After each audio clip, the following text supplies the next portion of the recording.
Hey guys, American Pizza Books here. So I'm sorry I haven't posted in a while. I know it's been a while, but I am back, and I'm back with another book review. And the book I'm going to be reviewing today is Weaveworld by Clive Barker.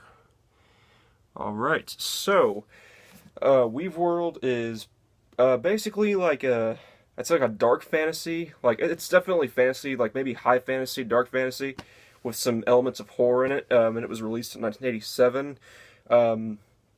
Clive Barker is probably most well known for in terms of his books, he's probably most well known for his books of blood, his books of blood, short stories, and he's probably well known for the Hellraiser movies. So that's probably what he's most well known for.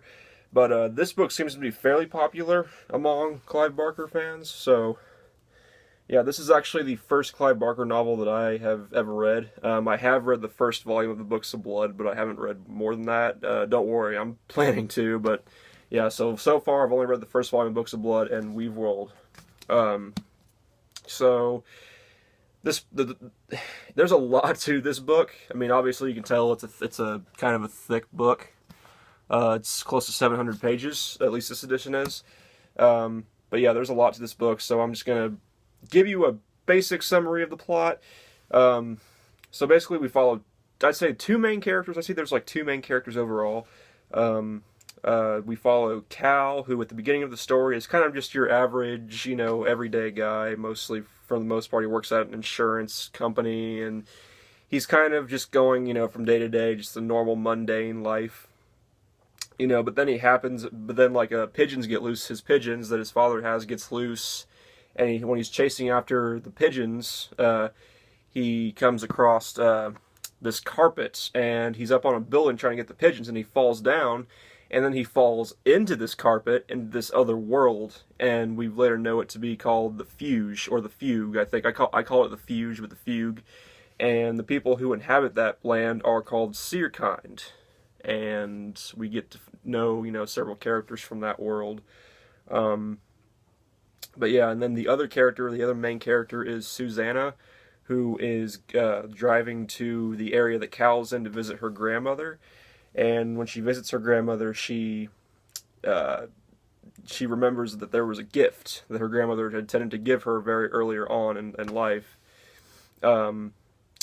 And she happens upon that gift, and it's a book of fairy tales, but there's more to it than it seems. And from there on, Susanna kind of finds out that she's more connected to this world than she knew.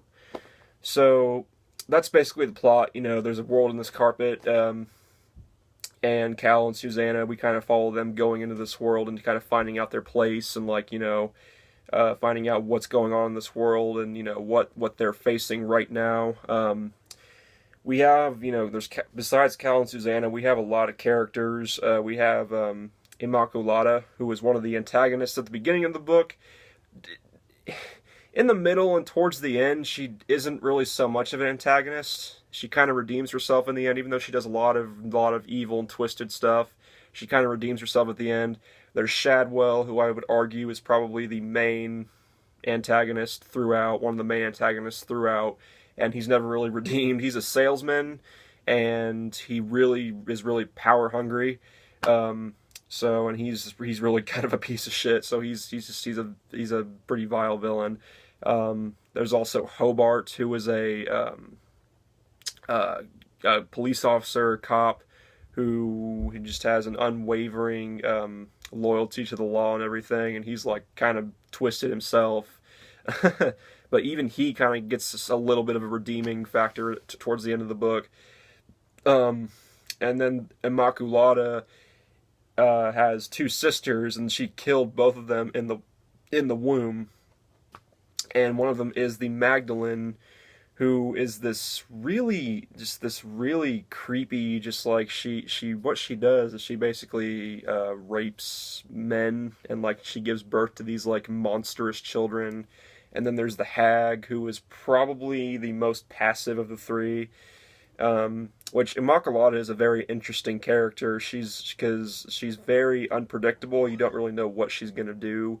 At times, Sometimes she'll be like around a main character and you feel like she's gonna like torture them or kill them, but then she kind of just like passes them by with like maybe a sour look, you know, or something. So she's a very interesting character because she's very unpredictable. You don't know what she's gonna do. Um, but you also have some secondary characters. You get to meet 5 characters that come out of the carpet at the beginning of the book, and 3 of them end up dying, but 2 of them live, and one of them really becomes like a. You see the Nimrod is his name, and he's like a shapeshifter, I believe, and he pops up a lot in the book, and you get to follow him a lot, and you really come to like him. Um, and there's other characters. There's a rope dancer that Cal and Susanna meet called DeBono. I really liked him, but yeah, there's a ton of characters in this book, so I could sit here all day and talk about all of them. But that's basically the plot, and you know the Fugue is in danger because they've been in hiding from a greater force. And the name of the what's it called? What is it called? The Scourge. The Scourge was the name of it. And Shadwell kind of it brings it back because he goes and he finds this being who believes itself to be an angel of shit. No, I can't remember the name, but it's what is it? Is it Uriel? I think it's Uriel, the angel who guards the gates of Eden and everything. And he claims that the seer kind originated there, but they escaped, and now he's just been stuck guarding this place, and he's pretty much just been abandoned. But he thinks of himself as an angel, and he's obviously a very powerful being. But you don't really figure out what this being is. So, and he kind of ends up being one of the bigger antagonists by the end of the book, and he poses a real threat to the seer kind and the Fugue, and you know just everything about it. And the seer kind also have powers, which they call raptures in this book. So yeah, that's all I'll say. Because like I said, I could go on forever. Because like I said, there's a lot to this book. You kind of have to read it yourself to really get a full grasp on it. But the plot is very intricate, very detailed, very interesting. The characters are definitely well developed. They're very three-dimensional. I didn't feel like any of the characters in this book were just cardboard cutouts. I mean, even the secondary characters, I felt like I knew them. I felt connected to them. So none of the characters in here felt like cardboard cutouts. The characters were definitely very well written and very well developed. You know, our main protagonists were both, again, they were both very well developed. I cared about both of them. You know, the writing is pretty good for the most part, pretty top notch. There's a lot of themes in the book. You know, kind of, and you kind of I guess it's a book you kind of have to read again to really grasp the themes. But I mean, it's really just about Susanna and Cal. You know, these characters growing as people and kind of you know, in some cases, you know, facing their fears, and in some cases just like seeing the world in a much bigger and more intricate, you know, viewing the world in a more I don't really know how to put it, but they view it, you know, opening your mind up to the world and the possibilities of it, and the possibilities of other worlds and other possibilities and stuff like that. I know I'm not really making much sense, but yeah, there's a lot of themes. The mythology and the world that Clive Barker creates is very interesting. I mean, if I had any complaints, it'd probably be I wish we could have gotten more from that world. We could have explored it more, but you know, I digress. So there's not really a whole lot that I could complain about. I guess the one thing that I guess there's a few things. One, there are times when Clive Barker's writing can get a little bit flowery. Like he really gets into there were times where I didn't really like the way he would like structure a sentence or structure a paragraph. He would get really just like really flowery with the language and the way he worded things and everything. And I would have to go back a few times to see what he was actually saying or what he was trying to say. So the writing, it kind of got overly you know, overly ambitious at times, but not real often, just sometimes, you know. Um, and the story, it is like whenever I was reading it, I didn't want to put it down. Like I never really got bored with it per se, but I would definitely say it's a little long-winded at parts. Just at parts, not all the time, just long-winded occasionally. Um, but again, like I said, when I was reading it, I didn't want to put it down. You know, when I put it down, I didn't have a great urge to keep picking it up and reading it, but it's not like I didn't want to read it. Like it's just, you know, but like I said, when I was reading it, I didn't want to put it down. It kept me reading, so that's good. One of my cats, sorry, but yeah, and I guess that's right. There is one part in the story where Cal and another secondary character, they're going to this place called Venue's Mountain to like recover.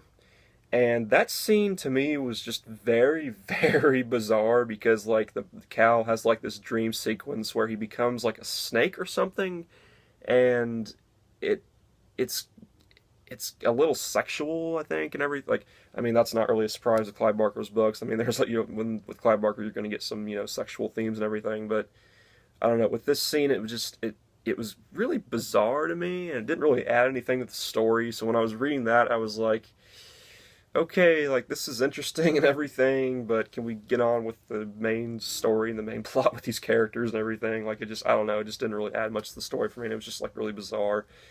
But again, I mean, you're going to get bizarre with Clive Barker, so.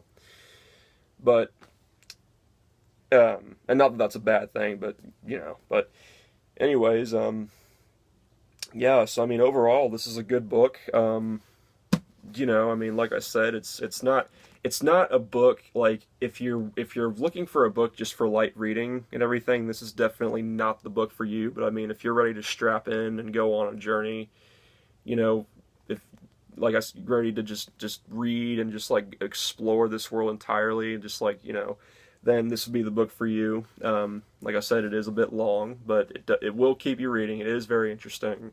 I would say this is almost akin to like you know, J.K. Rowling has Harry Potter, you know, J.R. you know, Tolkien has Lord of the Rings, Stephen King has the Dark Tower series, and I'd say Clive Barker has Weaveworld. That's how I would put it, honestly. And I know he's got other books, like I know Magica is another really big fantasy one of his. I haven't read that one yet, but I would definitely say this is like Clive Barker's Lord of the Rings or Harry Potter Dark Tower series. So that's what I would say it's akin to. But yeah, anyways, I like this book. I'd give it I'd say my final rating is probably like a 4.5 out of 5. It's hard for me to give 5 out of 5 star books, but this is still really good. So 4.5 out of 5. I really enjoyed it. And I definitely will be reading more Clive Barker in the future. So yeah, that's it for this one. Let me know what you think. Have you read it? What did you think of it? And yeah, so that finishes this one. And I will be back at you guys with more reviews later. So peace and keep on reading.